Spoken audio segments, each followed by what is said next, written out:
அப்படின்னு சொல்லி subtly powerful அப்படிங்கிற வார்த்தை. அது போல பரிசுத்த ஆவியானவருக்கு ஒரு வார்த்தை நாம் சொல்லுவோமே ஆனால் silently powerful. Is so silent and so gentle. மிக மிக நாம் நினைக்கிறது போல அல்ல, அநேகர் சொல்லுகிறது போல அல்ல, எண்ணுகிறது போல அல்ல, பிரசங்கிக்கிறது போல அல்ல. He is extremely beyond that comprehension, silently powerful. மிகவும் அமைதியாக, அதே நேரத்திலே எல்லையில்லாத வல்லமையோடு செயல்படுகிற ஒரு பரிசுத்த ஆவியானவர் நமக்கு உண்டு. ஆகையினாலே நாம் அவரை காணவில்லை. அதுதான், அதற்காக தான் விசுவாசத்தை கொடுத்திருக்கிறார். நாம் அருமையானவர்களே, ஒவ்வொரு முறையும் ஜெபிக்கும் போது, முழங்கால் படியிடும் பொழுது அந்த விசுவாசம் நமக்கு எவ்வளவு முக்கியமாக இருக்கிறது. ஒவ்வொரு மொமெண்ட் பை மொமெண்ட் அந்த விசுவாசம் இல்லாவிட்டால் prayer will be a hard task. அநேக வேளையிலே நமக்கு ஜெபம் என்பது ஒரு கடினமான ஒரு டாஸ்காக மாறிவிடுகிறது.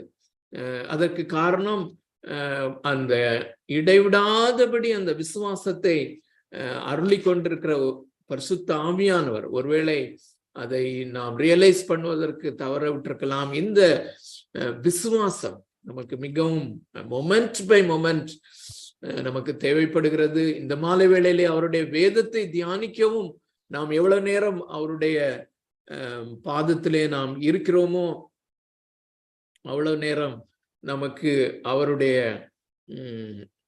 அந்த கிருபையின் பிரசன்னம் நமக்கு அருளப்படுகிறது. பரிசுத்த ஆவியானவர் இருக்கிறார், வார்த்தை நமக்கு இருக்கிறது. அதே நேரத்திலே விசுவாசத்தையும் அவர் தொடர்ந்தேர்ச்சியாக நமக்கு அருளி கொண்டிருக்க வேண்டும். நிச்சயமாக அப்படி செய்வார் என்கிற விசுவாசத்தோடு நம்ம தொடர்ந்து இந்த வேத வசனத்திற்கு போகலாம். ரோமருக்கு எழுதின நிருபம் 3வது அதிகாரம் 27 முதல் 31 வரையிலும் நாம் தொடர்ந்தேர்ச்சியாக தியானித்துக் கொண்டிருக்கிறோம். கடந்த 3 அல்லது 4 வாரங்களாக மீண்டுமாக இந்த மாலை வேளையிலே நான் அதை உங்களுக்காக வாசிக்கிறேன். அநேகர் வீடியோல கலந்து கொள்வதற்காக நான் ஆண்டவரை துதிக்கிறேன். It's so amazing. 27வது வசனம் தொடங்கி 31வது வசனம் வரையிலும் நான் உங்களுக்காக படிக்கிறேன். உங்களுடைய வேதாகமத்திலே பாருங்கள். இப்படி இருக்க மேன்மை பாராட்டல் எங்கே? அது நீக்கப்பட்டதே. எந்த பிரமாணத்தினாலே? கிரியா பிரமாணத்தினாலேயா? அல்ல, விசுவாச பிரமாணத்தினாலேயே. ஆதலால் மனுஷன் நியாய பிரமாணத்தின் கிரியைகள் இல்லாமல் விசுவாசத்தினாலேயே நீதிமான் ஆக்கப்படுகிறான் என்று தீர்க்கிறோம். தேவன் யூதருக்கு மாத்திரமா தேவன்? புறஜாதிகளுக்கும் தேவன் அல்லவா? ஆம், புறஜாதிகளுக்கும் அவர் தேவன்தான். விருத்த சேதனம் உள்ளவர்களை விசுவாசத்தினாலும் விருத்த சேதனம் இல்லாதவர்களை விசுவாசத்தின் மூலமாயும் நீதிமானாக்குகிற தேவன் ஒருவரே. 31. அப்படியானால் விசுவாசத்தினாலே நியாயப்பிரமாணத்தை அவமாக்குகிறோமோ? அப்படி அல்ல, நியாயப்பிரமாணத்தை நிலைநிறுத்துகிறோமே. சோ இந்த வேத பகுதியிலே தேவனாகிய கர்த்தர் இந்த ரட்சிப்பை அல்லது நீதிமான் ஆக்கப்படுதல், பாவியாக அவரிடத்திலே வருகிற ஒரு மனிதனை, அவர் பாவியாக அவன் இருக்கிற அதே நிலைமையிலே இவன் நீதிமான் என்று பிரகடனப்படுத்துகிற அந்த காரியம், அதைதான் ஆங்கிலத்திலே மிகவும் அழகாக ஒரு ஃப்ரேஸாக ஜஸ்டிஃபிகேஷன் பை ஃபெய்த் அலோன் என்று நாம் சொல்லுகிறோம். அந்த விசுவாசத்தினாலே நீதிமான் ஆக்கப்படுதல் என்கிற அந்த காரியம் அல்லது நீதிமானாக பிரகடனப்படுத்தப்படுதல், நாம் சாதாரணமாக அதை ரட்சிப்பு என்று சொல்லுகிறோம். சோ அந்த காரியம் விசேஷமாக இந்த கிறிஸ்தவ இந்த சுவிசேஷம் அல்லது இந்த ரட்சிப்பு என்று நாம் சொல்லுகிற இந்த காரியம் ஒரு சுவிசேஷத்தினாலே வருகிறது. அதை தான் கிறிஸ்தவ நற்செய்தி. கிறிஸ்தவர்களுக்கு அது நற்செய்தி, கிறிஸ்தவர்களுக்கு அது சுவிசேஷம். அந்த காரியம் ரோமர் 3வது அதிகாரம் 21 முதல் 26 வரையிலும் இருக்கிறது என்பதை நாம் அறிந்திருக்கிறோம். அதை ஒரு சில வாரங்கள் நாம் அதை தியானித்து கொண்டிருந்தோம், கண்டினியூஸா நாம படித்து கொண்டிருந்தோம். அதுல அந்த சீர்திருத்த உபதேசத்தினுடைய சாராம்சமாக அவர்கள் சொல்லுகிற அந்த 5 ஸ்லோகன் மிக முக்கியமாக வலியுறுத்தப்படுகிறதை நாம் பார்த்தோம். ஸ்கிரிப்சர் அலோன், அதாவது இந்த ரட்சிப்பு, கிறிஸ்தவர்களாகிய நாம் சொல்லுகிற இந்த ரட்சிப்பு அல்லது நீதிமானாக பிரகடனப்படுத்தப்படுதல் என்கிற காரியம், அந்த சுவிசேஷத்தின் மூலமாக வருகிற அந்த காரியம் வேதாகமம் முழுவதிலும் எழுதப்பட்டிருக்கிறது. அந்த வேதாகமத்திலே எழுதப்பட்டிருக்கிற பிரகாரமாக மாத்திரமே மனிதனுக்கு ரட்சிப்பு என்று பார்த்தோம். இரண்டாவதாக கிறிஸ்துவாலே மாத்திரமே என்று ஆதியாகமம் முதல் வெளிப்படுத்தின விசேஷம் வரையிலும் கிறிஸ்து ரட்சகராக எழுதப்பட்டிருக்கிறார், கிறிஸ்து ரட்சகராக மைமைப்படுத்தப்பட்டிருக்கிறார், எக்ஸால்ட் பண்ணப்படுகிறார். அவர் ஒருவரே ரட்சகர், அவர் ஒருவரே நம்முடைய கிருபாதார பலியாக அல்லது கோப நிவாரண பலியாக நம்மேல் வரவேண்டிய அந்த தேவனாகிய கர்த்தருடைய உக்கிர கோபம், அவருடைய அந்த நித்திய கோபத்தை அவர் சிலுவையிலே தன்மேல் எடுத்துக்கொண்டார். ஆகையினாலே வேறொரு நாமம் இந்த பூலோகத்திலே கொடுக்கப்படவில்லை. கிறிஸ்து மாத்திரமே வானத்தின் கீழே பூமியின் மேலே மனிதர்களை ரட்சிக்கும்படியாக கர்த்தராகிய இயேசு கிறிஸ்துவின் நாமமே அல்லாமல் வேறொரு நாமம் கொடுக்கப்படவில்லை. பழைய ஏற்பாட்டின் காலத்திலே ரட்சிக்கப்பட்டவர்களானாலும் சரி, புதிய ஏற்பாட்டின் காலத்திலே இப்பொழுது ரட்சிக்கப்படுகிறவர்களானாலும் சரி, புதிய ஏற்பாட்டின் காலத்திலே நமக்கு முன்னே ரட்சிக்கப்பட்டவர்களானாலும் சரி, இந்த கிறிஸ்துவின் இந்த முடிக்கப்பட்ட இந்த கிரியையின் மேலே விசுவாசம் வைக்கிறவர்கள் மாத்திரமே ரட்சிக்கப்படுகிறார்கள். So Christ alone. மூன்றாவது விசுவாசத்தினாலே மாத்திரம். நான்காவது கிருபையினாலே மாத்திரம். ஐந்தாவது தேவனுடைய மகிமைக்காக மாத்திரமே என்கிற அந்த காரியங்களை நாம் விரிவாக பார்த்து கொண்டிருந்தோம். அதிலே விசுவாசத்தினாலே மாத்திரம் என்பதை அப்போஸ்தலனாகிய பவுல் எடுத்துக்கொண்டு தொடர்ந்து வருகிறதை நாம பார்க்கிறோம். சோ ஏன் தேவனாகிய கர்த்தர் இந்த ரட்சிப்பை டிசைன் பண்ணும் போது, அதை வடிவமைக்கும் போது விசுவாசத்தினாலே மாத்திரம் அல்லது விசுவாசத்தினாலே இது உண்டாக வேண்டும் என்று வடிவமைத்திருக்கிறார் என்கிறதற்கான காரணங்கள் இந்த வேத பகுதியிலே நாம் இன்று ஆராய்கிற அந்த வேத பகுதியிலே இருக்கிறது என்பதை நாம் அறிந்திருக்கிறோம். அதிலே மிக முக்கியமாக 2 காரணங்களை நாம் தெளிவாக கற்றுக்கொள்ள முடிந்தது என்று நான் நம்புகிறேன். முதல் காரணம், மேன்மை பாராட்டல் நீக்கப்பட்டதே என்கிற காரியம். So it eliminates boasting. It eliminates boasting. அந்த மேன்மை பாராட்டுதல் அல்லது பெருமை பாராட்டுதல் அல்லது என்னுடைய கான்ட்ரிபியூஷன் இந்த மீட்பிலே ரட்சிப்பிலே இருந்தது என்று பாவியான மனிதன் சொல்லக்கூடாத விதத்திலே, எந்த விதத்திலும் அவன் சொல்லக்கூடாத விதத்திலே தேவன் இதை வடிவமைத்திருக்கிறார் என்பது மிகவும் முக்கியமான ஒரு அம்சம். ஆகையினாலே மேன்மை பாராட்டுதல் நீக்கப்பட்டது என்கிற அந்த முதலாவது குறிப்பை சொல்லுகிறார். It eliminates posting. இரண்டாவது, இட் எலிமினேட்ஸ் டிஸ்கிரிபன்சி அல்லது இட் எலிமினேட்ஸ்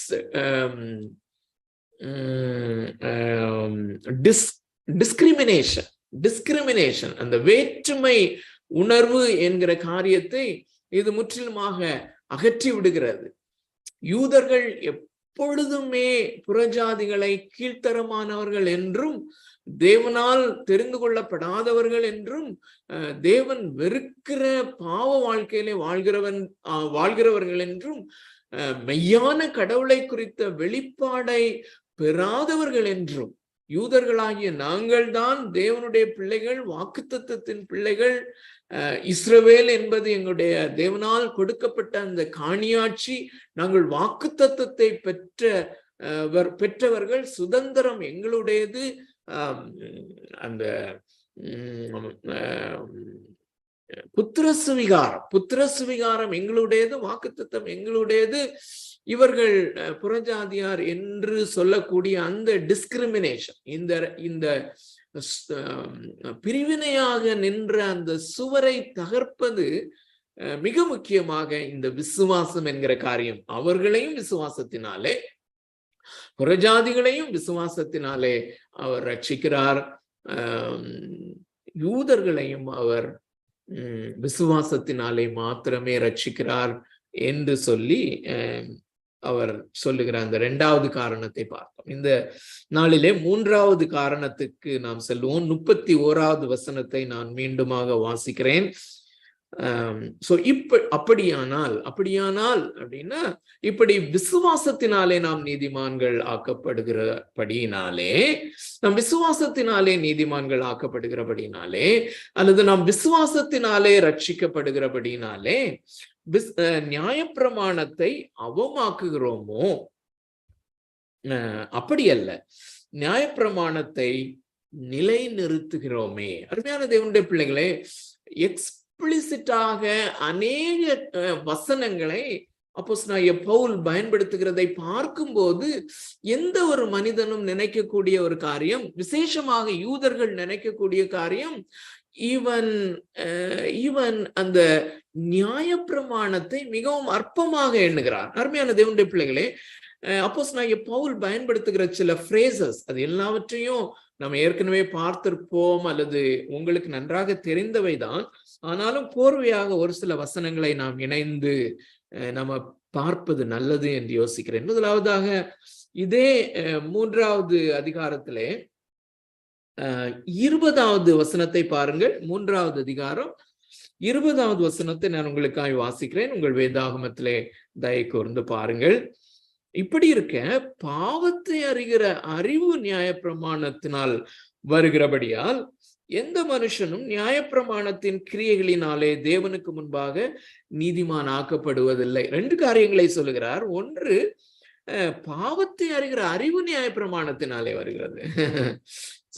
நியாயப்பிரமாணத்தினாலே பாவத்தை அறிகிற அறிவு வருகிறது என்று சொல்லுகிறார்.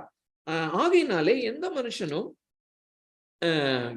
நியாயப்பிரமாணத்தின் கிரியைகளினாலே தேவனுக்கு முன்பாக நீதிமான் ஆக்கப்படுவது இல்லை அப்படின்னு சொல்லும் போது இது யூதர்களுக்கு மிகவும் ஒரு தேவதூஷணம் போல தோன்றுகிற ஒரு காரியம்.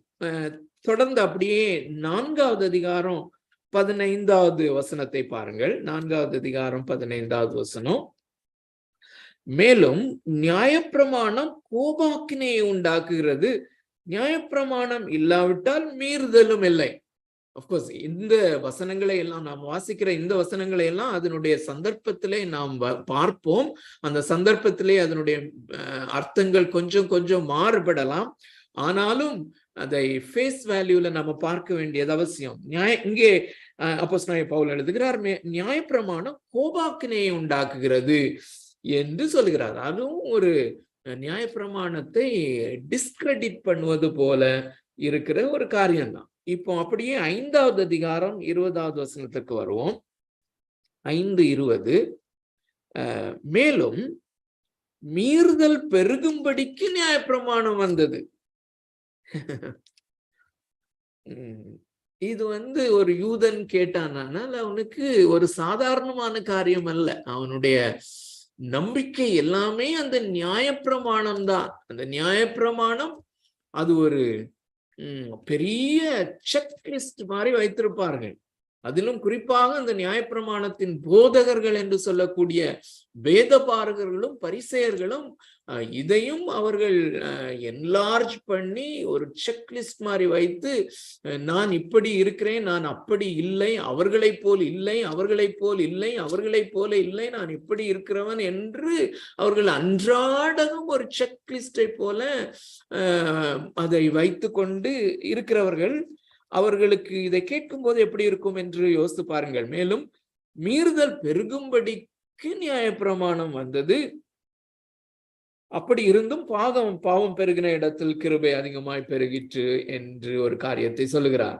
தொடர்ந்து 7வது அதிகாரம் 5வது வசனத்தை பார்க்கலாம். நாம் மாம்சத்திற்கு உட்பட்டிருந்த காலத்தில் நியாயப்பிரமாணத்திலே தோன்றிய பாவ இச்சைகள் மரணத்திற்கு ஏதுவான கண்ணிகளை கொடுக்கத்தக்கதாக நம்முடைய அவயவங்களிலே பேலன்ஸ் செய்தது. இந்த ஒரு பிரேஸை மாத்திரம் பாருங்க. நியாயப்பிரமாணத்தினாலே தோன்றிய பாவ இச்சைகள் என்று ஒரு பிரேஸை பயன்படுத்துகிறத பார்க்கிறோம். அப்படியே கீழே 8வது வசனத்தை பார்க்கலாம். பாவமானது கற்பனையினாலே சமயம் பெற்று, அதாவது பாவமானது நியாயப்பிரமாணத்தில் எழுதப்பட்டிருக்கிற கற்பனையினாலே சமயம் பெற்று சகலவித இச்சைகளையும் என்னிலே நடப்பித்தது. நியாயப்பிரமாணம் இல்லாவிட்டால் பாவம் செத்துதான் இருக்கும். சோ இப்படி ஏராளமான இந்த வசனங்களை அப்போஸ்தலனாகிய பவுல் பிரயோகப்படுத்துவதை அவர் பார்க்கும் போது, இந்த நியாயப்பிரமாணம் அல்லத்தட்டப்படுவது போல அல்லது அது கீழ்த்தரமாக எண்ணப்படுவது போல ஒரு யூதன் நினைக்கக்கூடும், யூதன் அல்லாதவனும் நினைக்கக்கூடும். அருமையான தேவனுடைய பிள்ளைகளே, விசுவாசிகளும் கூட நினைக்கக்கூடும்.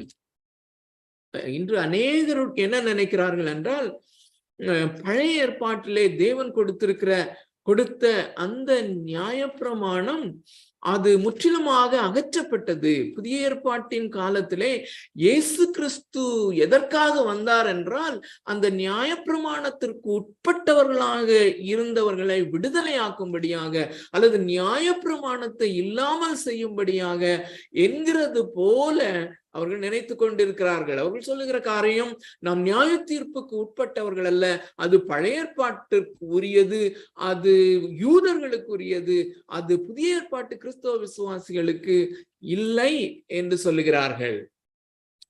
இன்னும் அநேகர் நியாயப்பிரமாணம் இல்லைதான், ஆனால் எழுதப்படாத நியாயப்பிரமாணத்தை நியாயப்பிரமாணமாக வைத்து கொண்டு இந்த செக்லிஸ்ட், எப்படி அந்த நாட்களிலே பரிசேயர்கள் நியாயப்பிரமாணத்தை ஒரு செக்லிஸ்ட் மாதிரி வைத்திருந்தார்களோ, இன்று கிறிஸ்தவ விசுவாசிகளும் ஊழியக்காரர்களும் வேறே எழுதப்படாத சட்டங்களை நியாயப்பிரமாணத்தை போல செக்லிஸ்டாக வைத்து கொண்டு அதை போதிப்பவர்களும் அதை பின்பற்றி நடக்கிறவர்களுமாக, உதாரணமாக வாரத்திற்கு ஒரு நாள் உபவாசிக்க வேண்டும்.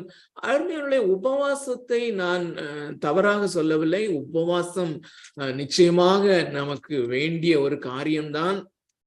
ஆனால் இந்த உபவாசத்தையே ஒரு சட்டதிட்டமாக அல்லது வாரத்திற்கு ஒரு முறை, அருமையான தேவனுடைய பிள்ளைகளே, இந்த காரியத்தை தான் பரிசேயர்கள் செய்தார்கள்.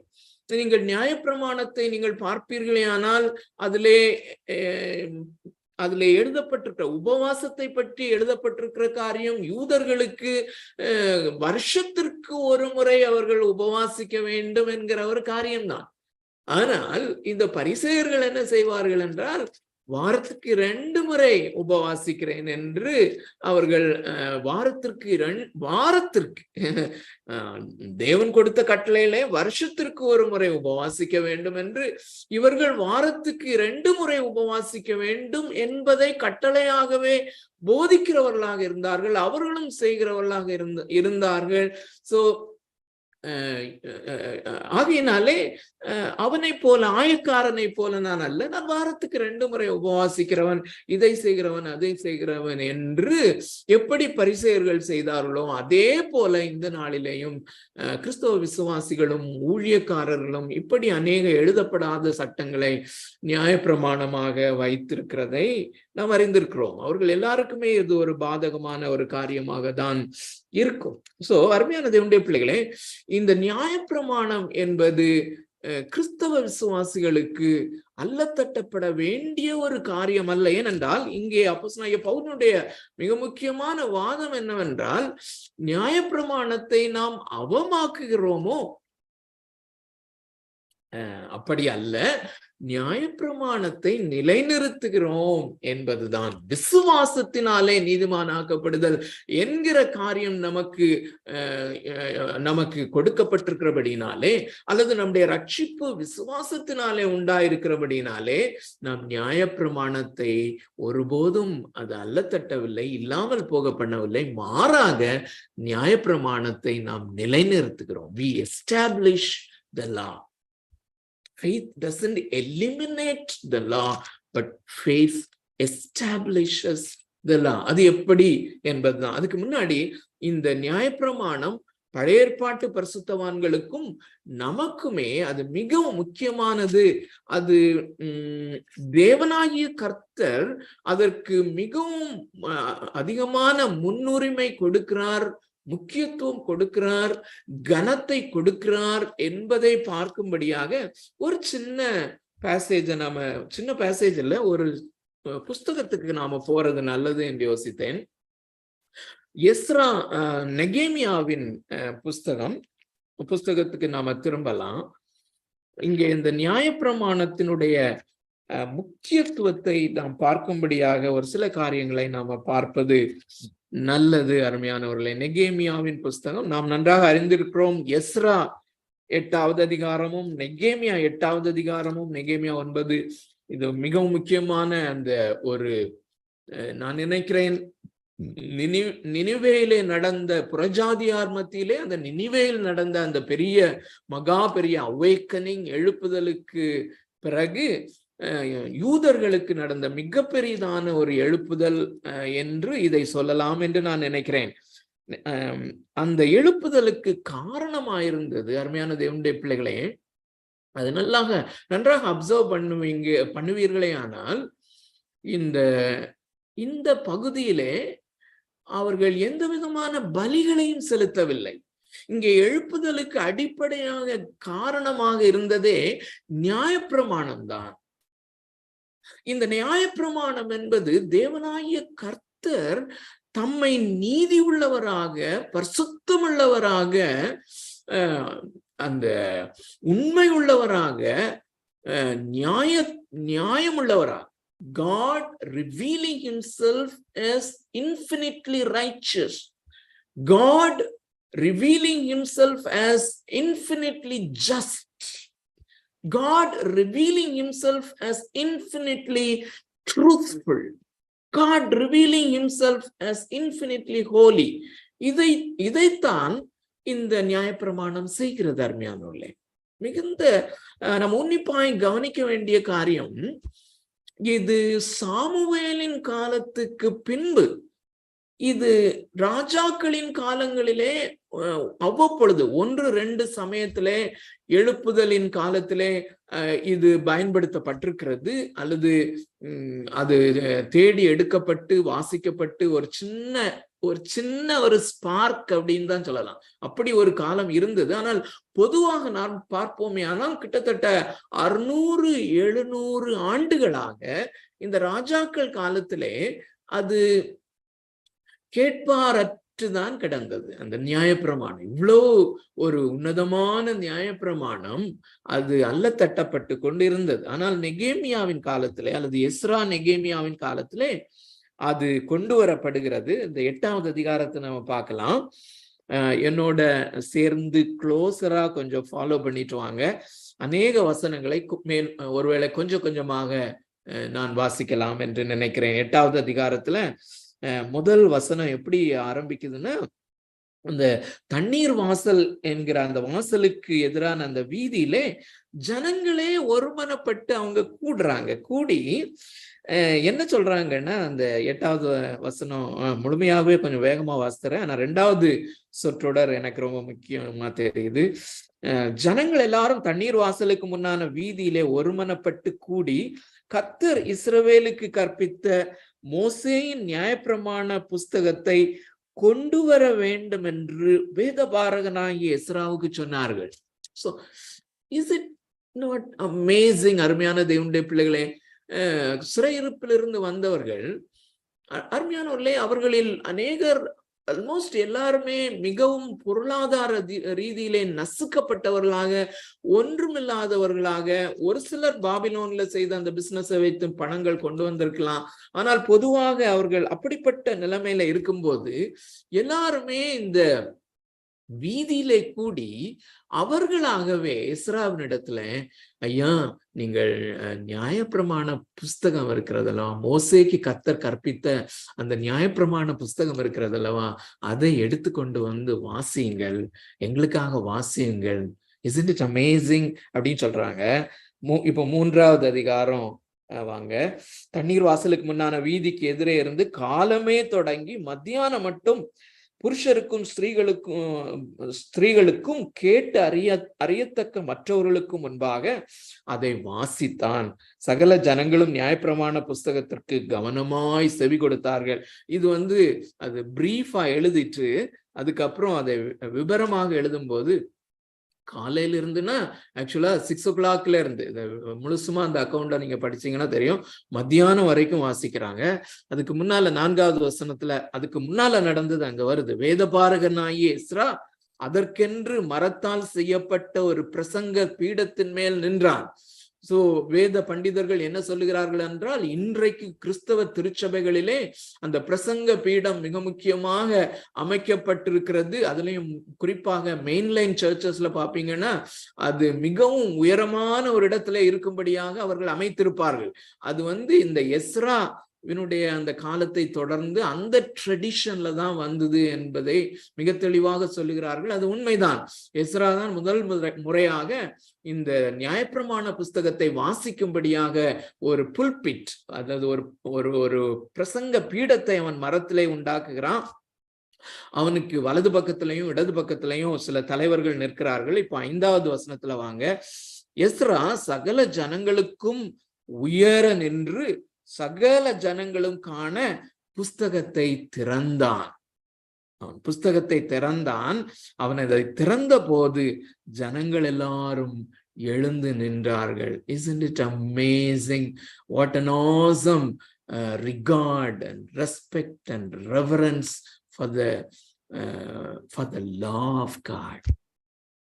மோசேக்கு தேவன் கற்பித்த அந்த நியாயப்பிரமாணம் எவ்வளவு முக்கியத்துவப்படுத்தப்படுகிறதுன்னு சொல்லி பாருங்க. அதை திறக்கும் போது ஜனங்கள் எல்லாரும் எழுந்து நின்றார்கள். 6வது வசனத்துல, அப்பொழுது எஸ்ரா மகத்துவமுள்ள தேவனாகிய கர்த்தரை ஸ்தோத்திரித்தான். ஜனங்கள் எல்லாரும் தங்கள் கைகளை குவித்து அதற்கு மறுமொழியாக ஆமேன் ஆமேன் என்று சொல்லி குனிந்து முகங்குப்பர விழுந்து, நல்லா கவனிங்க, இவங்க எல்லாருமே நிலையாக நின்று கொண்டிருக்கிறார்கள். வாஸ்தவம் நினைக்கிறேன், காலையில இருந்து மத்தியானம் வரைக்கும் சாயங்காலம் வரையிலும் அவர்கள் ஒரே நிலையாக நின்று கொண்டிருக்கிறார்கள். அவர்கள் குனிந்து முகங்குப்புற விழுந்து கர்த்தரை பணிந்து கொண்டார்கள். 7வது வசனத்தினுடைய பிற்பகுதியை வாசிக்கிறேன். இந்த தலைவர்களாக அங்கே இருக்கிறவர்கள் நியாயப்பிரமாணத்தை ஜனங்களுக்கு விளங்க பண்ணினார்கள். ஜனங்கள் தங்கள் நிலையிலே நின்றார்கள். சோ விளங்க பண்ணினார்கள். எக்ஸ்போசிட்டரி ப்ரீச்சிங் அங்க நடக்கிறது. எஸ்ரா வாசித்து கொண்டே இருக்கிறான். அருகாமையில நின்ற தலைவர்கள் அதற்கு விளக்கம் சொல்லுகிறார்கள். ஆனால் விளக்கம் சொல்லுதல் வாசித்தலை மிஞ்சவில்லை. அந்த டோன் ஆஃப் த இதை நீங்க பார்த்தீங்கன்னா வாசிப்பதுதான் அங்கு மெயினாக நடக்கிறது.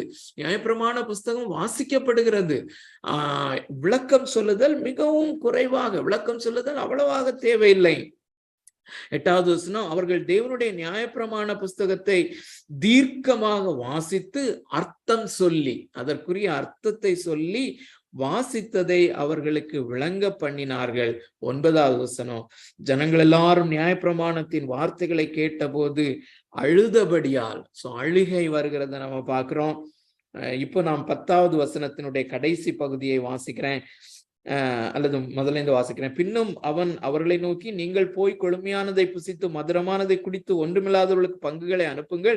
இந்த நாள் நம்முடைய ஆண்டவருக்கு பரிசுத்தமான நாள், விசாரப்பட வேண்டாம், கர்த்தருக்குள் மகிழ்ச்சியா இருப்பதே உங்களுக்கு பலன். சோ அழுகையை தொடர்ந்து மகிழ்ச்சி, அமேசிங் ஒரு ஆர்டர்ல வருகிறத நம்ம பார்க்கிறோம். சோ அதை தொடர்ந்து அந்த அதிகாரத்திலே அவர்கள் அந்த கூடார பண்டிகை கொண்டாட வேண்டும் என்று தேவனாகிய கர்த்தர் சொல்லியிருப்பதை அங்கே வாசிக்க கேட்டு அதை கொண்டாடுகிறத நம்ம பார்க்கிறோம். அப்படி ஒபீடியன்ஸ் அங்கே வருகிறத நம்ம பார்க்கிறோம். அப்படியே நீங்க 9வது அதிகாரத்துல வந்தீங்கன்னா இது இந்த 7 நாட்கள் இப்படி வாசிக்கிற காரியமும் கூடார பண்டிகையும் முடிகிறது. 8வது வசனத்துல 7 நாளும் வாசிப்பு. அதுக்கு பிறகு 9வது அதிகாரத்துல திரும்பியும் அவங்க வராங்க. அந்த மாதம் 24ஆம் தேதியிலே இஸ்ரவேல் புத்திரர் உபவாசம் பண்ணி, நல்லா பாருங்க, ரெட்டுடுத்தி தங்கள் மேல் புழுதியை போட்டு கொண்டவர்களாய் அவர்கள் கூடினார்கள். நியாயப்பிரமாண புஸ்தகத்திற்கு முன்பதாக அது வாசிக்க கேட்கும்படியாக அதனுடைய அர்த்தத்தை விளங்க பண்ணும் அந்த நேரத்திலே தங்கள் மேல் புழுதியை போட்டு கொண்டவர்களாக அவர்கள் கூடி வருகிறார்கள். 3வது வசனம், அவர்கள் எழுந்திருந்து தங்கள் நிலையிலே நின்றார்கள்.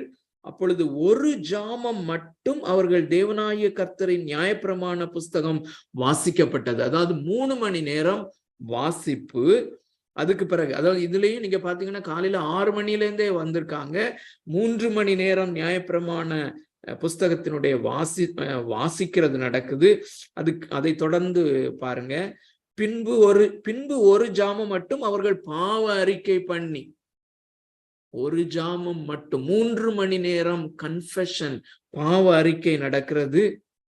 தங்கள் தேவனாகிய கர்த்தரை பணிந்து கொண்டார்கள். பாவ அறிக்கை 3 மணி நேரம் பண்ணி அவர்கள் தேவனாகிய கர்த்தரை பணிந்து கொண்டார்கள்.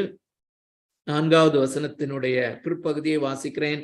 அந்த தலைவர்கள் தங்கள் தேவனாகிய கர்த்தரை நோக்கி மகா சத்தமாய் ஓலமிட்டார்கள்.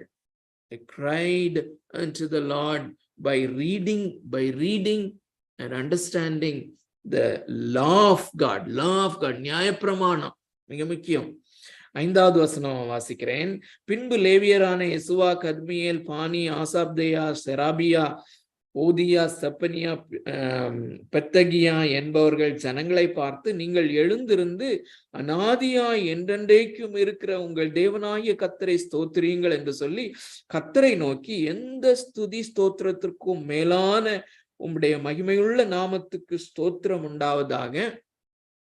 அருமையானவர்களே, அந்த 5வது வசனம் தொடங்கி அவர்கள் தொடர்ந்து தேவனாகிய கர்த்தரை புகழ்ந்து அவரை மேன்மைப்படுத்தி அவரை மிகவும் உன்னதமாய் கனம் பண்ணி பண்ணுகிற அந்த காரியங்கள் அருமையானவர்களே மிக தெளிவாக அதைத்தான் அவர்கள் செய்து கொண்டே வருகிறார்கள். அதுல அந்த 5வது வசனத்துல நான் இப்போ வாசித்தேன் இல்லையா, அந்த வசன பகுதி ரொம்ப ஆழமான அர்த்தமுடையது. அதாவது கர்த்தரை நோக்கி எந்த ஸ்துதி ஸ்தோத்திரத்துக்கும் மேலான உம்முடைய மகிமை உள்ள நாமம் அப்படின்னு சொல்லும் போது அதனுடைய அர்த்தம் என்னவென்றால், நம்முடைய துதி ஸ்தோத்திரத்தினாலே அவர் மகிமையை எடுக்கிறவர் அல்ல, அவர் மகிமையுடையவராக இருக்கிறார்.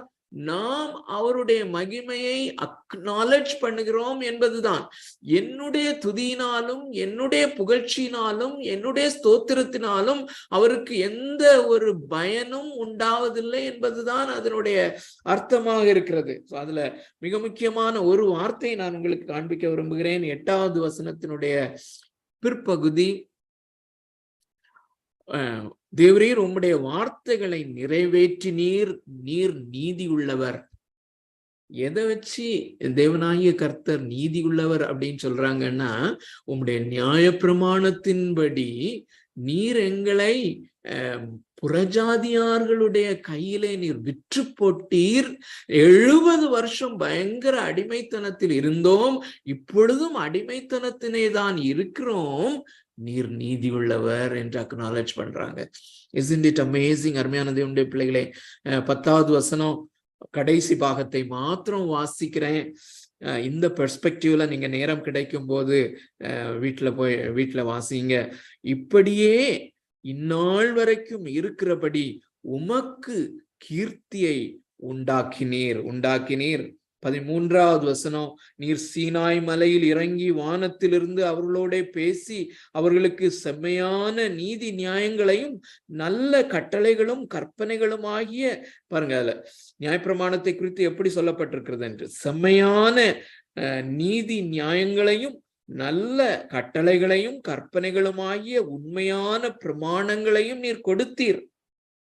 இப்போ இந்த 15வது வசனத்து வரையிலும் இந்த தேவனாகிய கர்த்தருடைய மகிமை, அவருடைய புகழ்ச்சி, அவருடைய கீர்த்தி, நியாயப்பிரமாணத்தை அவர்களுக்கு கொடுத்தது நிமித்தம் அவர் எவ்வளவு மேன்மை உள்ளவராக இருக்கிறார் என்பதெல்லாம் சொல்லிட்டு அடுத்த ஃபேஸ்ல பாருங்க 16வது வசனத்துல, எங்கள் பிதாக்களாகிய அவர்களோ அகங்காரமாய் நடந்து தங்கள் கழுத்தை கடினப்படுத்தி உம்முடைய கற்பனைகளுக்கு செவிகொடாதே போனார்கள் அப்படின்னு சொல்லி தங்களுடைய அந்த நியாயப்பிரமாணத்திற்கு முன்பதாக தாங்கள் எப்படி அவலட்சணமாக தேவனால்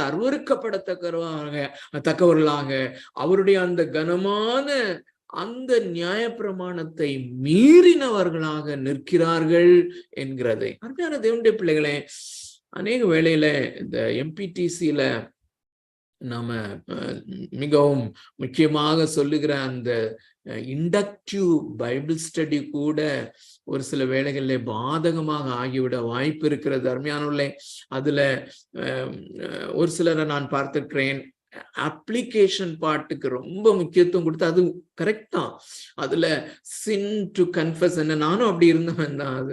அது அந்த ஸ்பீக் ஸ்பேஸ் பெட்ஸ் அப்படிங்கிற அக்ரானிம்ஸ் நான் ஒருவேளை சொல்லியிருப்பேன். சின் டு கன்ஃபஸ், அது இந்த பேசேஜ்ல என்ன இருக்குது, ப்ராமிஸ் டு கிளைம் அதுல என்ன இருக்குது, எக்ஸாம்பிள் டு ஃபாலோ என்ன இருக்குது, எரர்ஸ் டு அவாய்ட் என்ன இருக்குது, கீவேர்ட்ஸ் டு மெமரைஸ் என்ன இருக்குது, நான் செய்ய வேண்டிய காரியம் என்ன இருக்கிறது, நான் செய்ய வேண்டிய காரியம் என்னவா இருக்கிறதுன்னு சொல்லி, அருமையானவர்களே, அந்த மனிதனுடைய அந்த இயல்பு அந்த நியாயப்பிரமாணத்தை நோக்கி செல்கிற அதற்கு வழி நடத்தி விடக்கூடும். அருமையான தேவனுடைய பிள்ளைகளே, இந்த வேதாகமத்தை, அது பழைய ஏற்பாடாக இருக்கலாம், புதிய ஏற்பாடாக இருக்கலாம், அதிலே நாம் பார்க்க வேண்டிய 3 காரியங்கள். தேவனாகிய கர்த்தர் எவ்வளவு மேன்மையுள்ளவர், எவ்வளவு மகத்துவமானவர், எவ்வளவு நீதிபரர், அவர் எல்லையற்ற உண்மையுள்ளவர், அவர் எவ்வளவாய் அவர் நியாயம் செய்கிறவர், நியாயம் உள்ளவர், ஜஸ்ட் காட், அவர் எவ்வளவாய் உண்மை உள்ளவர் என்று கடவுளை பார்த்தல், தேவனை பார்த்தல், பேஜஸ் ஆஃப்டர் பேஜஸ் தேவனை பார்த்தல். 2வது நாம் அப்சர்வ் பண்ண வேண்டியது, இதன் அடிப்படையிலே மனிதனை அங்கே எப்படி காண்கிறோம், நான் எப்படிப்பட்டவனாய் இருக்கிறேன், அல்லது ரொம்ப டைரக்டா மனிதன் எப்படிப்பட்ட அவல நிலைமையிலே இங்கே நிற்கிறான், இப்படிப்பட்ட கடவுளுக்கு உண்பதாக நான் எப்படிப்பட்ட அவலட்சணமான நிலைமையிலே நிற்கிறேன் என்பதைத்தான் 2வது பார்க்க இயல்பாக அப்படித்தான் வர வேண்டும். ஏனென்றால் முதல்ல பார்க்க வேண்டியது நாம சரியாக பார்த்து விட்டோமானால் அதை தொடர்ந்து இதுதான் நடக்கணும். 3வது அவருடைய கிருபையின் மேன்மை. இந்த 3 தான் பார்க்கணும். இதுலயும் பாருங்க, அந்த ஃபுல் அந்த அதிகாரங்களை நீங்க படித்தீங்கன்னா அப்படிதான் வரும்.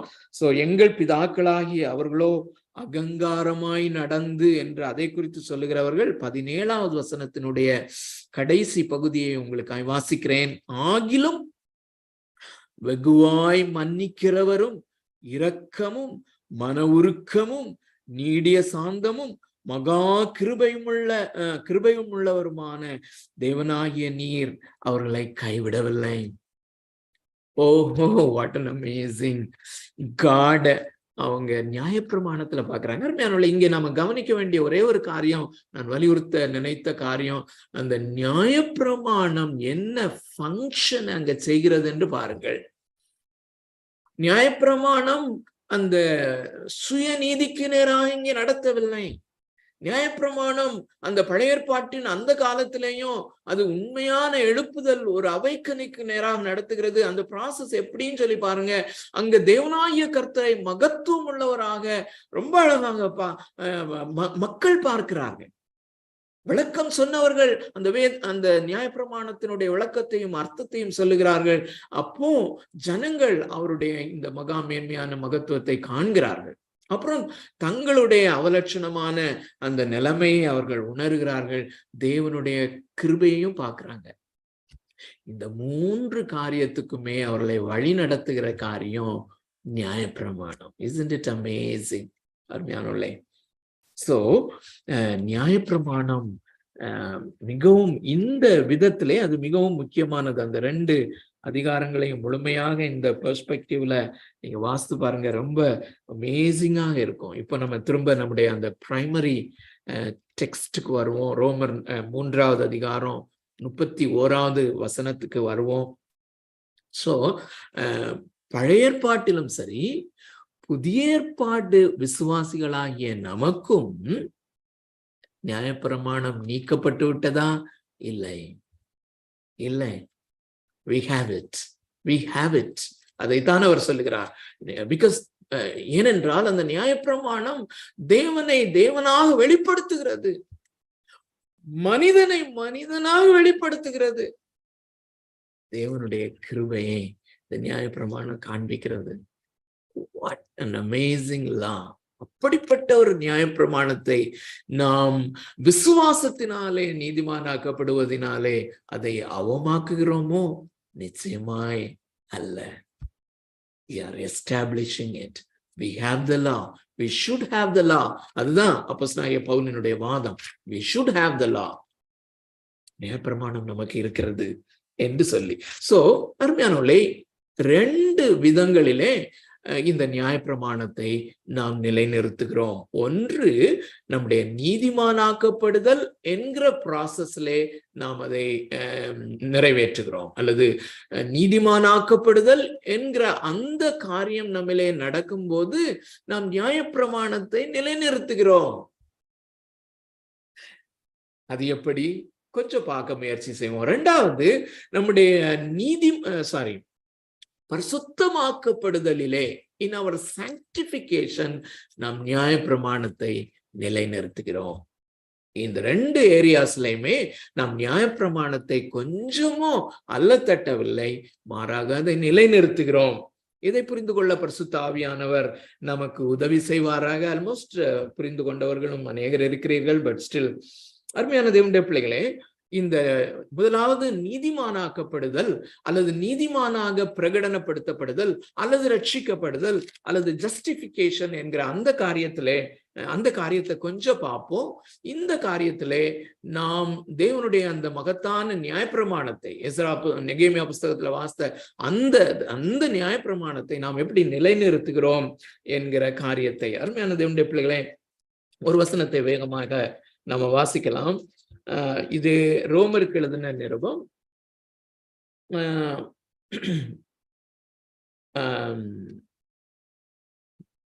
2 விதங்களிலே என்பதை நாம் இந்த நல்ல கவனிங்க, கொஞ்சம் குழப்புற மாதிரி நான் சொல்லிடக்கூடாது. நீதிமானாக்கப்படுதல் என்கிற காரியத்திலே, அடிப்படையிலே நீதிமானாக்கப்படுதல் என்கிற காரியத்திலேயும் பரிசுத்தமாக்கப்படுதல், இந்த 2 காரியங்களிலேயும் நாம் நியாயப்பிரமாணத்தை அவமாக்கவில்லை, நியாயப்பிரமாணத்தை நிலைநிறுத்துகிறோம். இப்போ நீதிமானாக்கப்படுதல் என்கிற அந்த காரியத்தை மாத்திரம் தனியாக நாம் எடுக்கும்போது அதிலே 2 விதத்திலே நாம் நியாயப்பிரமாணத்தை நிலைநிறுத்துகிறோம். ஒன்று என்ன? கர்த்தராகிய இயேசு கிறிஸ்து சிலுவையிலே அல்லது அவருடைய அந்த மனிதனாக உலகத்திலே வந்தபோது அவர் நிறைவேற்றி முடித்த அந்த காரியத்தை 2 வார்த்தையினாலே வேத வல்லுநர்கள் சொல்லுவார்கள். வேத வசனத்தின் ஆதாரத்திலே அந்த 2 வார்த்தையை நான் உங்களுக்கு முன்பதாக சொல்ல விரும்புகிறேன். ஒன்று இயேசு கிறிஸ்துவினுடைய ஆக்டிவ் ஒபீடியன்ஸ், இன்னொன்று இயேசு கிறிஸ்துவினுடைய பாசிவ் ஒபீடியன்ஸ், அல்லது இயேசு கிறிஸ்துவினுடைய அமைதலான சாந்தமான அல்லது பேச்சற்ற முறையிலே செயல்பாடு இல்லாதபடி அவர் செய்து முடித்த அவருடைய கீழ்ப்படிதலின் செய்கை.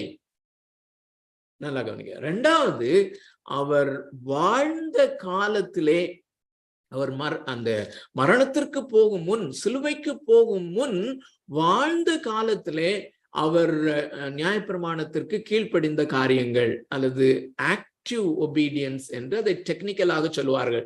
நல்லா கவனிங்க. இயேசு கிறிஸ்துவனுடைய பாசிவ் ஒபீடியன்ஸ், 2வது இயேசு கிறிஸ்துவனுடைய ஆக்டிவ் ஒபீடியன்ஸ், இது 2மே செய்ததன் மூலமாக இயேசு நியாயப்பிரமாணத்தை நிறைவேற்றினார். அவரை விசுவாசிக்கும் போது அது நம்முடையதாக கருதப்படுகிறது. அதுக்கு ஒரு சில வசனங்களை வாசிக்கும் போது இன்னும் அது ரொம்ப தெளிவாக நாம் புரிந்து கொள்ள முடியும். ரோமர் முதலாவது அவருடைய பாசிவ் ஒபீடியன்ஸை பார்க்கலாம், அல்லது சிலுவையிலே அவருடைய மரணம் என்கிற காரியத்தை நம்ம பார்ப்போம். ரோமருக்கு எழுதின நிருபம் 8வது அதிகாரம் 3வது வசனம்.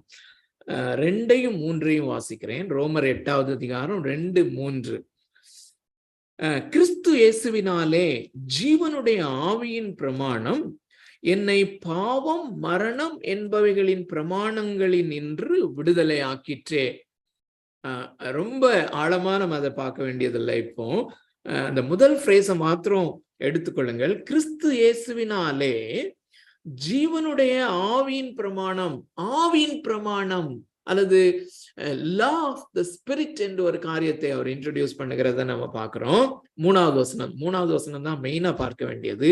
அது எப்படி எனில், சோ இந்த ஜீவனுடைய ஆவியின் பிரமாணம் அது ஆபரேட் ஆக தொடங்குது. அது எப்படி எனில், மாம்சத்தினாலே பலவீனமாயிருந்த நியாயப்பிரமாணம் செய்யக்கூடாததை தேவனே செய்யும்படிக்கு தம்முடைய குமாரனை பாவ மாம்சத்தின் சாயலாகவும் பாவத்தை போக்கும் பலியாகவும் அனுப்பி மாம்சத்திலே பாவத்தை ஆக்கினைக்குள்ளாக தீர்த்தார். நல்ல கவனிங்க, மாம்சத்தினாலே பலவீனமாயிருந்த நியாயப்பிரமாணம் என்று ஏன் எழுதுகிறார் என்றால், ஒருவேளை நம்ம எஸ்ரா நெகேமியாவின் புஸ்தகத்தை படிக்கும் போது நியாயப்பிரமாணத்தை குறித்து ஒரு மிக உன்னதமான எல்லையற்ற விதத்திலே உன்னதமான எண்ணம் உங்களுக்கு வந்திருக்க வேண்டும், எனக்கும் வந்திருக்க வேண்டும். அது கரெக்ட் தான், அது உண்மைதான். இங்கே அவர் சொல்லுகிறத பாருங்க, மாம்சத்தினாலே பலவீனமாயிருந்த நியாயப்பிரமாணம் என்று சொல்லுகிறார். இங்க என்ன சொல்லுகிறார்? மாம்சத்தினாலே என்று சொல்லும் போது என்னுடைய மாம்சத்தினாலே, என்னுடைய பாவத்தினாலே, பாவ சுபாவம் எனக்குள்ளே ஒரு சரப்பாணியை போல பற்றி பிடித்திருக்கிறதுனாலே என்னுடைய அந்த செல்ஃபிஷ்னஸ், சில ஆங்கில வேதாகமங்களிலே செல்ஃபிஷ்னஸ் என்கிற வார்த்தை பயன்படுத்தி இருக்கிறது. சோ என்னுடைய மாம்சமாகி என்னுடைய செல்ஃபிஷ்னஸ் அது பயங்கரமாக இருக்கிறபடினாலே என்னாலே அந்த நியாயப்பிரமாணம், மேன்மையான நியாயப்பிரமாணம் அது பலவீனப்பட்டதாக, ஒன்றும் கூடாததாக ஆகிவிட்டது. அடுத்த ஃப்ரேஸ் வாசிக்கிறேன். தேவன் தம்முடைய குமாரனை பாவ மாம்சத்தின் சாயலாகவும் பாவத்தை போக்கும் பலியாகவும் அனுப்பி அவருடைய மாம்சத்திலே பாவத்தை ஆக்கினைக்குள்ளாக தீர்த்தார். அருமையான தேவனுடைய பிள்ளைகளே, நேரம் கடந்து போகிறது, அதனால இதோட சேர்த்து ஒரு சில வசனங்களை நோட் பண்ணிக்கோங்க. அதனுடைய சாராம்சத்தை மாத்திரம் நான் சொல்லுகிறேன். 2 கொரிந்தியர் 5:21 நமக்கு எல்லாம் தெரியும். அங்கே என்ன எழுதப்பட்டிருக்கிறது என்றால்,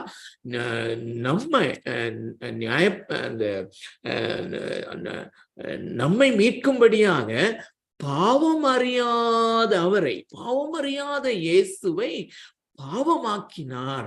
God made him sin. இங்கே நம்ம வாசிக்கிறது போல அந்த மாம்சத்திலே அவர் பாவம் ஆக்கப்பட்டார்.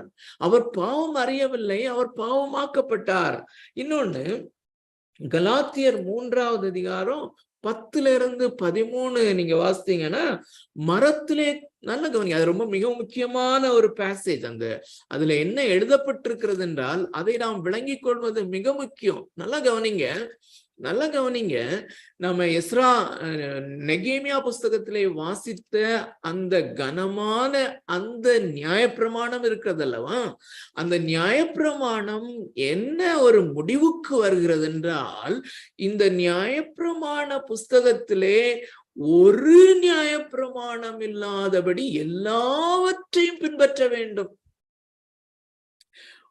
ஒரு உறுப்போ அதனுடைய புள்ளியோ வள்ளியோன்னு சொல்லுவோம்ல, அது மாறாதபடி இந்த நியாயப்பிரமாணத்தை கைப்பற்ற வேண்டும்.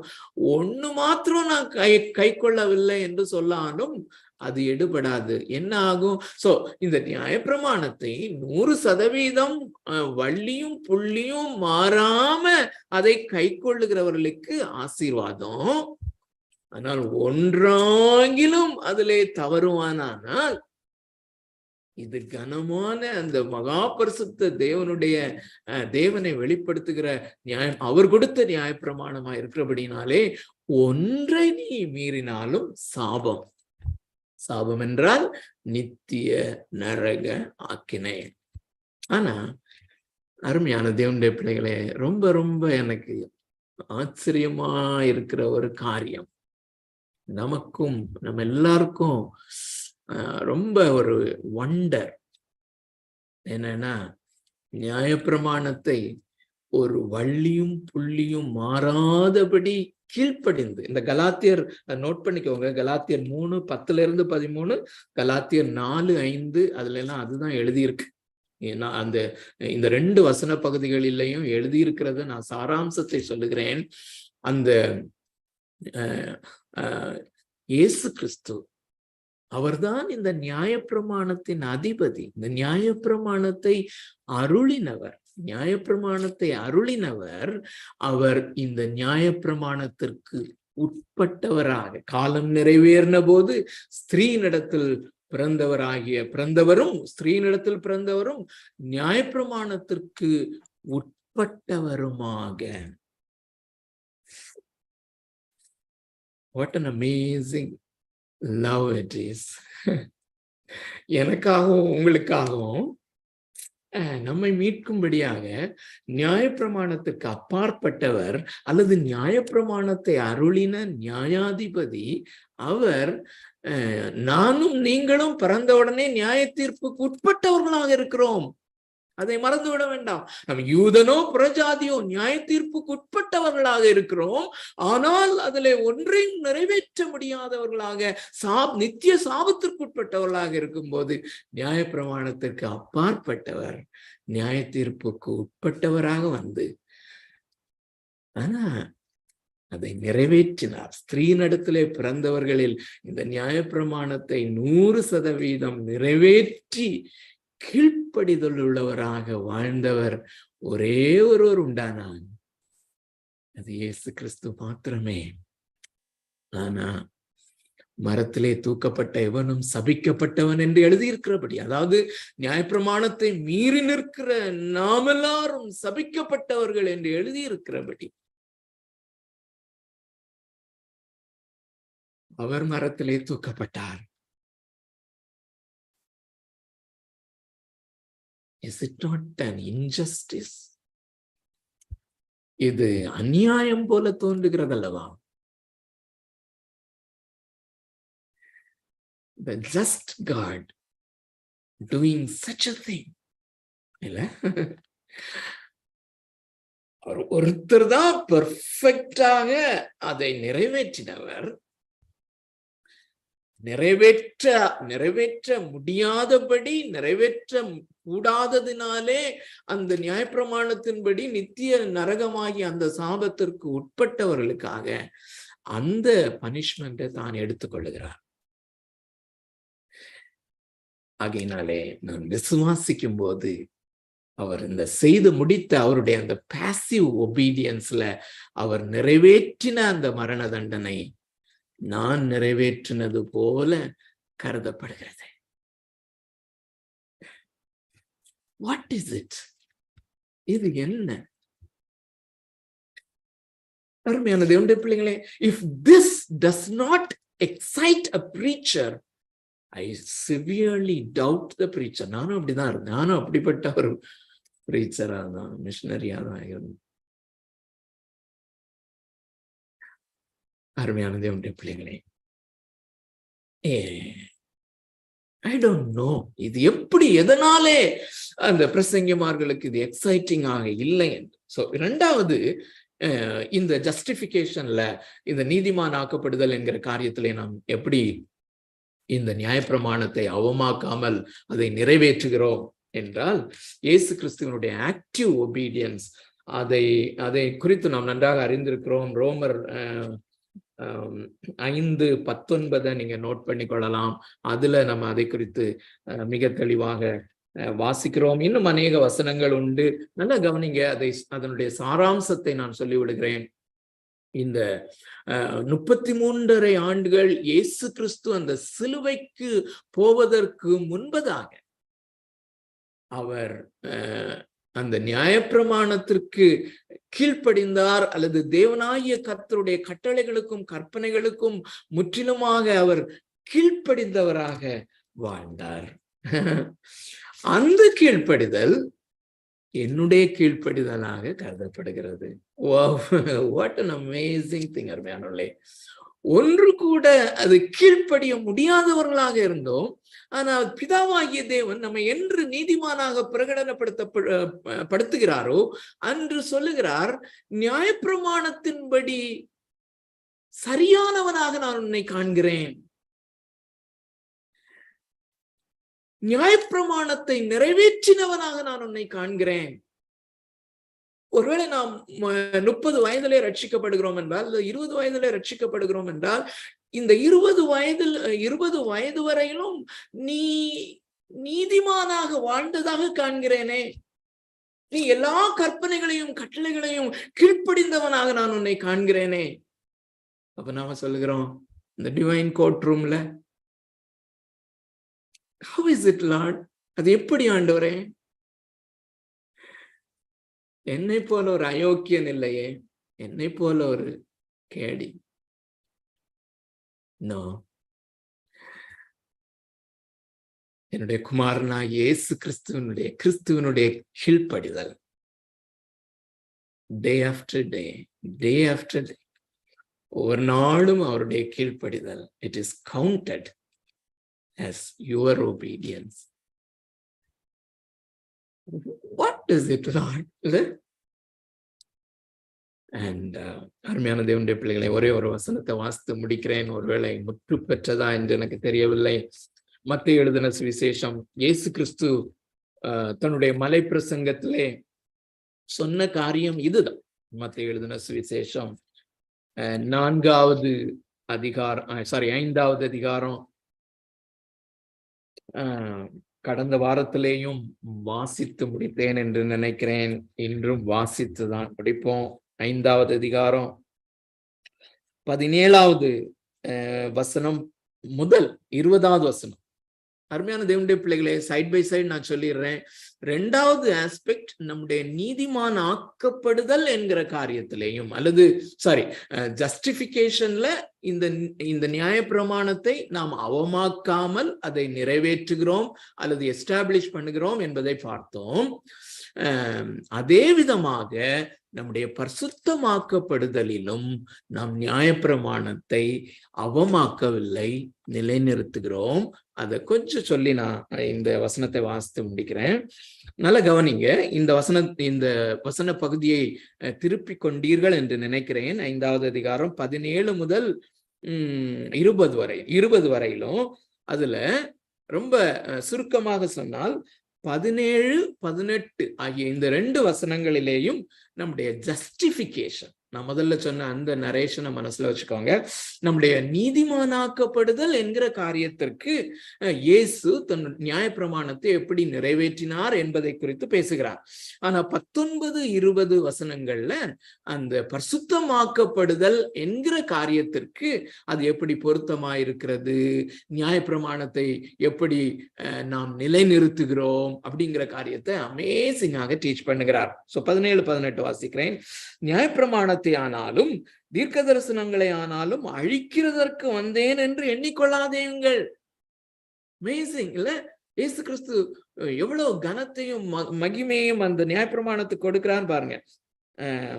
நியாயப்பிரமாணத்தை ஆகிலும் தீர்க்க தரிசனங்களை ஆகிலும் அழிக்கிறதற்கு வந்தேன் என்று எண்ணிக்கொள்ளாதீங்கள், அழிக்கிறதற்கல்ல நிறைவேற்றுகிறதற்கே வந்தேன். ஏனென்றால் அங்கே விடப்பட்டிருக்கிறது, ஃபார் வானமும் பூமியும் ஒழிந்து போகலாம், வானமும் பூமியும் ஒழிந்து போனாலும் நியாயப்பிரமாணத்தில் உள்ளது எல்லாம் நிறைவேறும் அளவும் அதில் ஒரு சிறு எழுத்தாகிலும் ஒரு எழுத்தின் உறுப்பாகிலும் ஒழிந்து போகாது என்று மெய்யாகவே உங்களுக்கு சொல்லுகிறேன். ஒரு சிறு எழுத்தும் ஒரு எழுத்தின் உறுப்பும் அற்று போகாதபடி எல்லாவற்றையும் இயேசு எனக்காகவும் உங்களுக்காகவும் ஃபுல்ஃபில் நிறைவேற்றினார்.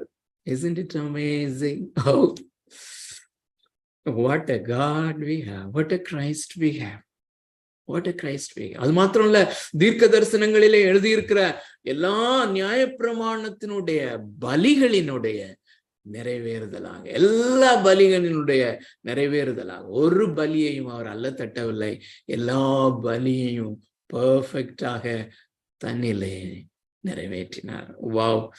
19-20 வாசிக்கிறேன். நம்முடைய சாங்டிபிகேஷனுக்கு இது எவ்வளவு முக்கியம். இப்ப பவுல் சொல்லுகிற அதே டோனை இங்க நீங்க பார்க்க முடியும் பாருங்க. அதனால நான் நியாயப்பிரமாணத்தை நிறைவேற்றிட்டேன், அதனால நீங்க நியாயப்பிரமாணத்தை விட்டுருங்க, நியாயப்பிரமாணத்தை குறித்து யோசிக்கவே செய்யாதுங்க, அதை நான் அழித்து விடுகிறேன் என்று சொல்லுகிறாரா? ஆகையால் 19 இந்த கற்பனைகள் நியாயப்பிரமாணம் எல்லாவற்றிலும் சிறிதானதொன்றையாகிலும் மீறி அவன் மீறக்கூடாது. அவ்விதமாய் மனுஷருக்கு போதிக்கிறவன் அவனும் மீறக்கூடாது. இதுல அதை குறைவாக அதை போதிக்கிறவனும் பரலோக ராஜ்யத்தில் எல்லாரிலும் சிறியவன் எனப்படுவான். இவைகளை கைக்கொண்டு அவைகளை போதிக்கிறவனோ பரலோக ராஜ்யத்தில் பெரியவன். 20வது வசனம் இன்னும் கடினமாக்குறத பாருங்க. வேத பாரகர் பரிசேயர் என்பவர்களுடைய நீதியிலும் உங்கள் நீதி அதிகமாயிராவிட்டால், எதை பற்றி சொல்றாருன்னா நம்முடைய சாங்டிஃபைட் லைஃப் அல்லது நம்முடைய பிராக்டிக்கல் ஹோலினஸ், நம்முடைய நடைமுறை நீதி, நாம் அன்றாடம் நம்முடைய நீதியை நிறைவேற்றுகிறது அல்லது அந்த பிராக்டிக்கல் ரைச்சியஸ்னஸ், நடைமுறை பரிசுத்த வாழ்க்கை, நடைமுறை நீதியின் வாழ்க்கையில வேதபாரகர் பரிசேயர் என்பவர்களுடைய நீதியிலும் உங்கள் நீதி அதிகமாயிராவிட்டால் பரலோக ராஜ்யத்தில் பிரவேசிக்க மாட்டீர்கள் என்று உங்களுக்கு சொல்லுகிறேன். இத ஓபன் பண்ண போனா அமேசிங்கான, அங்க நம்ம நேரம் போதாது, சுருக்கமாக சொல்லி விடுகிறேன். அருமையான தேவனுடைய பிள்ளைகளை, என்ன சொல்லுகிறார் இங்கே? பரிசேயர்கள் வேதபாரகர்கள் இதை லிட்டரலாக ஃபாலோ பண்ண வேண்டும். அதாவது எழுத்தின்படி ஆவியின்படி என்கிற காரியம் உங்களுக்கு நிச்சயமாக ஞாபகம் இருக்கும் என்று நினைக்கிறேன். சோ எழுத்தின்படி, அந்த லெட்டர் ஆஃப் த லா, அததான் பரிசேயர்களும் வேதபாரர்களும் முக்கியத்துவப்படுத்தி அதை ரொம்ப பெருசுபடுத்தி 1 2 2 4 அவங்க வச்சிருக்காங்க. ஆனா அவர்களுடைய நீதியிலும் இந்த நீதிமான் என்று பிரகடனப்படுத்தப்பட்டவர்களாகிய விசுவாசிகளாகிய உங்களுடைய நீதி எப்படி அதிகமாக இருக்க வேண்டும் என்றால், அவர்கள் லெட்டர்ல அதை ஃபாலோ பண்ணணும்னு நினைக்கிறாங்க. நீங்க ஆவியிலே அதை பின்பற்றுவீர்கள். அது அவர்கள் பின்பற்றுவதை காட்டிலும் ரொம்ப அதிகமானது. ஏன்னா ஒரே ஒரு எக்ஸாம்பிள் இதுல நீங்க பாத்தீங்கன்னா, கொலை செய்யாது 21 இருந்து அதுதான் அவர் விளக்குறார். கொலை செய்யாதிருப்பாயான்னு மோசே எழுதியிருக்கிறான், அவங்களும் அதை சொல்றாங்க.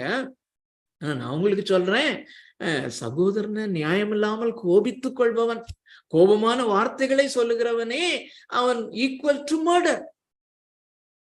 சோ வேதபாரகர்கள் பரிசேயர்களுடைய அந்த நீதி கொலை செய்யாதிருப்பாயாகன்னு எழுதி இருக்கு, நான் கொலை செய்யல, அப்படி அல்ல. அதை காட்டிலும் மேலா சகோதரனை மேல கோபப்படுகிறவன், நியாயமில்லாமல் கோபித்துக் கொள்பவன்.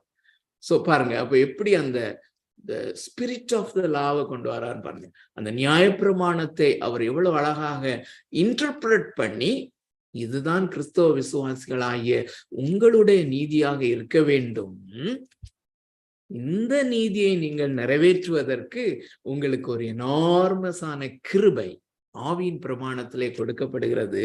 அது விளக்கமா பேச நேரம் இல்லை, ஆனா நீங்க புரிஞ்சுக்குவீங்கன்னு நினைக்கிறேன். நான் என்னுடைய RLTC ஸ்டூடெண்ட்ஸ்க்கு அடிக்கடி சொல்லுகிறது, இந்த கிருபை என்கிற காரியம் அல்லது இந்த ஜஸ்டிபிகேஷன் பை ஃபெய்த், அதுல நமக்கு ஓபன் பண்ணப்பட்டிருக்கிற அந்த வாசல் இருக்கிறது அல்லவா, அது ஒரு இன்ஃபினிட்லி கிரேட் ஒரு ரிசர்வாயர்ல கனெக்ட் ஆயிருக்கு. அந்த இன்ஃபினிட்லி கிரேட் ரிசர்வாயர், அந்த கிருபை, அந்த ஆவியின் பிரமாணம், பரிசுத்த ஆவியானவர் அப்படிங்கிறது அந்த ரோமர் 5வது அதிகாரத்திலே அப்போஸ்தலனாகிய பவுல் சொல்லுகிறார், இப்படி நீங்கள் விசுவாசத்தினாலே கிருபையினாலே நீதிமான்கள் ஆக்கப்பட்டிருக்கிறபடியினாலே we have an access to that grace. அந்த கிருபைக்கு நம்ம ஆக்சஸ் கிடைச்சிருச்சு, அந்த ரிசர்வாயர்ல நம்ம கனெக்ட் ஆயிட்டோம். So grace flows as flood waters.